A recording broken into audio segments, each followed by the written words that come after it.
भाजपा वचन नहीं देती, जुमला देती है। तो मुझे उम्मीद है कि सभी युवा नौजवानों का जो मांग की है उन्होंने, उन सभी मांगों को सरकार स्वीकार करेगी। और सरकार ये भी स्वीकार कर लिया होगा कि कोई दल मजाक मजाक में बना तो कितनी बड़ा दल बन गया।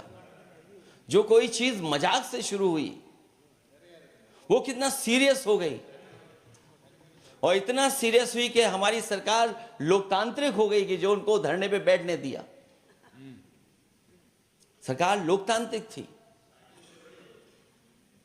कि उन्हें धरने पर बैठने दिया। हमने वो भी समय देखा है कि जहां पर धरने पर नहीं बैठने दिया, वर्षों वर्ष लोग बैठे रहे धरने पर, उनकी सुनी नहीं गई। इसी दिल्ली को घेरा था किसानों ने, और सरकार को लगा कि चुनाव आ गया तो सरकार ने तीनों काले कानून वापस ले लिए। जब सरकार घबरा जाती है, डर जाती है, तो सरकार स्वीकार कर लेती है। इसीलिए वो नारा मुझे अक्सर याद आता है कहीं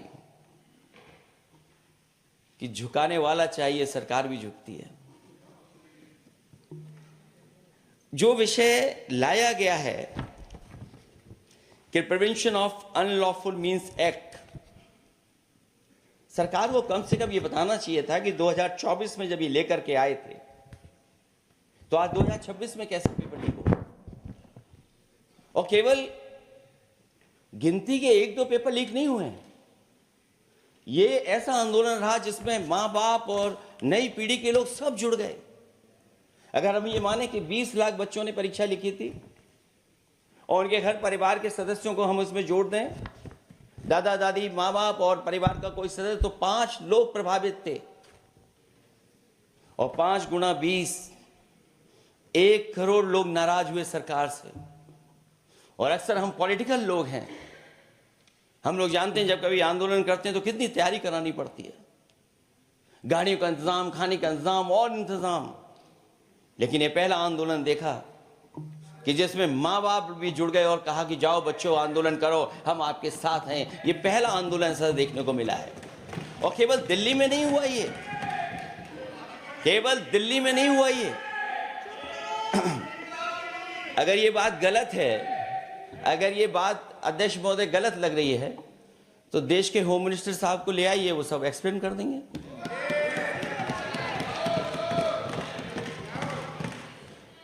पहला आंदोलन जिसमें माँ बाप ने साथ दिया, क्योंकि परीक्षा से कितना दुखी हैं लोग।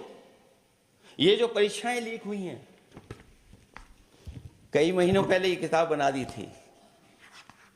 और अध्यक्ष महोदय, जो लोग चढ़ावा चोरी नहीं बचा पाए, वो पेपर लीक कैसे बचा पाएंगे? जो भगवान के दरबार से दान गायब हो गया, दान चला गया, वो लोग पेपर लीक बचाएंगे? किस कानून को, जो कानून पहले बनाया उसी कानून का संशोधन करके लेकर आए हैं? किसकी आंखों में आप धूल झोंक रहे हैं? और अगर कानून से बच रहा होता तो भाजपा की 10 साल की सरकार में 20 परीक्षाएं कैसे लीक हो गई? 20 परीक्षाएं लीक हुई अध्यक्ष महोदय, जिसमें कोर्ट तक जाना पड़ा, उसके बाद परीक्षा रद्द हुई है।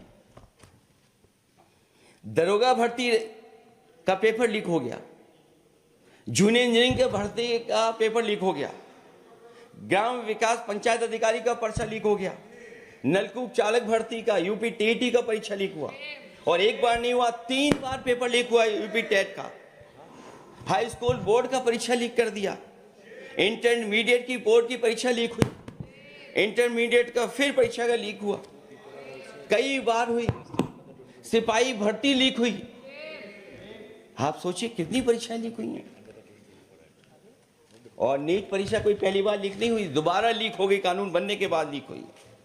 सहायक प्रोफेसर भर्ती लीक है, लेखपाल भर्ती लीक हुई।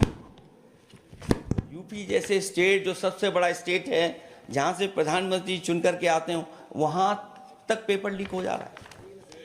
और जो संस्था परीक्षा एग्जामिनेशन करा रही है, वो एनटीए में भी आउटसोर्स कर दिया आपने।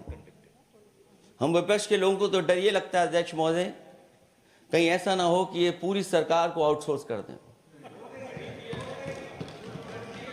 आउटसोर्स सरकार है जो सबसे विश्वसनीय संस्था है उसमें आउटसोर्स पे आपने कर्मचारियों को रखा हुआ है। किस बात की जवाबदेही है? यही अकाउंटेबिलिटी है आपकी? कहीं अकाउंटेबिलिटी ये तो नहीं है आप अकाउंटेबिलिटी को ये कहीं समझ बैठे हो कि अकाउंट को भर दे वो एबिलिटी वाला ही हमें चाहिए? कहीं वो अकाउंटेबिलिटी तो नहीं है? आप बताइए, एनटीए को आउटसोर्स किया हुआ है आपने। जिस संस्था की जिम्मेदारी है महत्वपूर्ण परीक्षा कराने की, उसमें सब आउटसोर्स। और ये सच कहा कि कांग्रेस पार्टी के माननीय सदस्य ने मांग की है कि वो हम लोगों को पता होना चाहिए आखिरकार कौन लोग थे जो आउटसोर्स होकर के बैठ करके परीक्षा में इस तरह की घोटाला कर रहे थे।